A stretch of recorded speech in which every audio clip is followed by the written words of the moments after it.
आज आपण बनवूया शेवग्याच्या शेंगाची पौष्टिक भाजी। चला तर मग शेवग्याच्या शेंगा धुवून तुकडे करू। एक चिरलेला कांदा, एक चिरलेला टोमॅटो, थोडीशी कोथिंबीर, 4-5 लसणाच्या पाकळ्या, अर्धा इंच आलं याची पेस्ट करून घ्या। कापलेल्या शेंगा थोड्या तेलात परतून घ्या।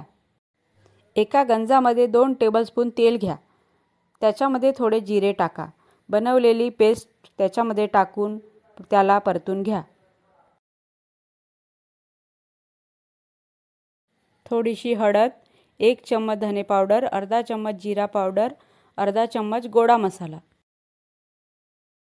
चवीनुसार मीठ, 2 चम्मच तिखट हे सगळं टाकून त्याला परतून घ्या। त्यात शेवग्याच्या शेंगा टाका आणि त्याला परतून घ्या। पाणी घालून झाकून ठेवून 10-15 मिनिटे मध्यम आचेवर शेवटी कोथिंबीर घालून सर्व्ह करा। भात, वरण, पोळी किंवा फुलक्यासोबत खूप छान लागते।